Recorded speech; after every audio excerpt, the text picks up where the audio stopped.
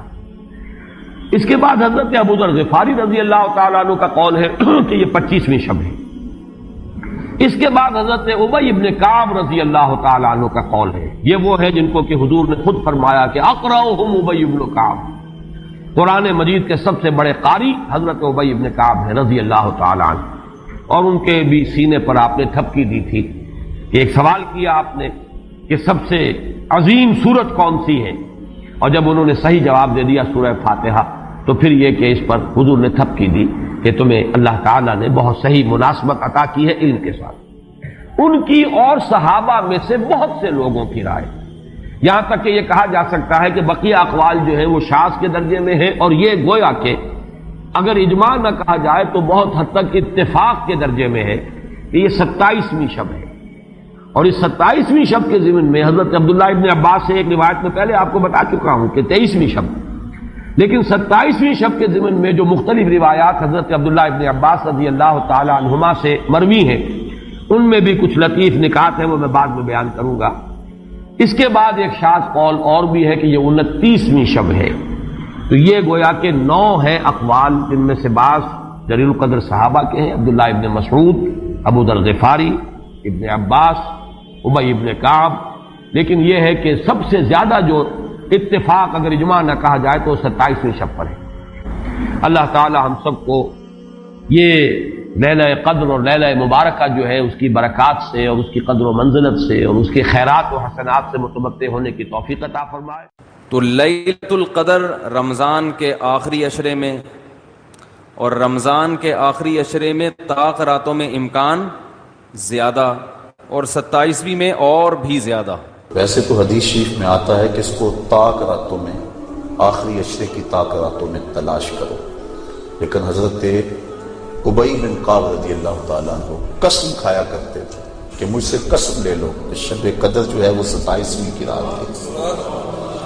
حضرت بایزید بستامی فرماتے ہیں میں زندگی میں 2 مرتبہ شب قدر کو پایا ہے، اور دونوں مرتبہ 27ویں شب کو ہی پایا ہے۔ حضرت ابو الحسن ایک بزرگ ہیں، وہ کہتے ہیں جب سے میں نے ہوش سنبھلی ہے اس وقت سے لے کر اب تک ہر سال میں شب قدر کو پاتا ہوں، اور میرا تجربہ یہ ہے کہ اگر پہلا روزہ پیر کا ہو تو شب قدر 21 تاریخ کو ہوتی ہے، اور اگر پہلا روزہ جمعرات کا ہو تو شب قدر 25 تاریخ کو ہوتی ہے، اور اگر پہلا روزہ جمعے یا منگل کا ہو تو شب قدر 27 کو ہوتی ہے، اور اگر پہلا روزہ جو ہے وہ اتوار یا بدھ کا ہو تو شب قدر 29۔ مزید ویڈیوز کے لیے ہمارے چینل ہاؤس آف اسلام کو سبسکرائب کرنا نہ بھولیے۔ شکریہ۔